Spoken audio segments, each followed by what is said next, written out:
అసలు జనాలు ఎలా తయారయ్యారంటే సోషల్ మీడియా వాడకం పెరిగిన తర్వాత వచ్చే వార్తల కన్నా వండే వార్తలు చాలా ఎక్కువైపోయాయి.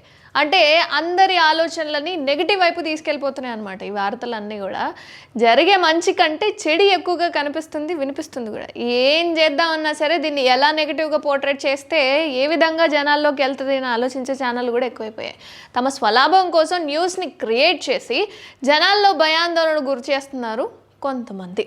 ఒక్క మార్చి నెలలోనే చాలా జరిగినాయి. ఇప్పుడు మోడీ గారి మాటల్ని కూడా మార్చి రాసి ఒక కొత్త న్యూస్ని ప్రజల్లోకి తీసుకెళ్ళిపోతున్నారు. ఎలా తీసుకెళ్తే ప్రజలు రియాక్ట్ అవుతారు అనేది కూడా బాగా నేర్చుకున్నారు. దేశవ్యాప్తంగా పూర్తిగా ఒక కొత్త లాక్డౌన్ వస్తుంది అని చెప్పి అధికారికంగా ప్రకటనే చేయలేదు, కానీ లాక్డౌన్ అనే న్యూస్ని స్ప్రెడ్ చేస్తున్నారు.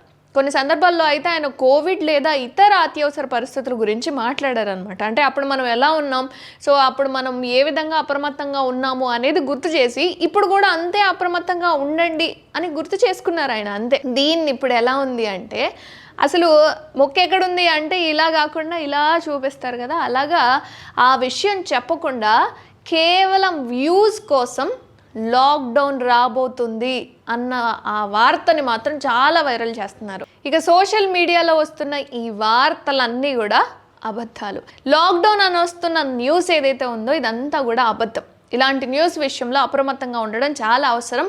గవర్నమెంట్ నుంచి ఏదైనా ప్రకటన వస్తే తప్ప అది మాత్రమే నమ్మండి. మిగతా ఏ థంబ్నెయిల్ చూసి లేకపోతే ఏ వీడియో చూసి కూడా మీరు ఎటువంటి అంచనాలను చూసి కూడా ఎక్కడ నమ్మకండి. లాక్డౌన్ వస్తుంది అని మాత్రం ఎక్కడ ఎలాంటి అధికారిక ప్రకటన లేదు. కాస్త అప్రమత్తంగా ఉండాలి, అంతే. ఆరోగ్యం కాపాడుకుంటాం.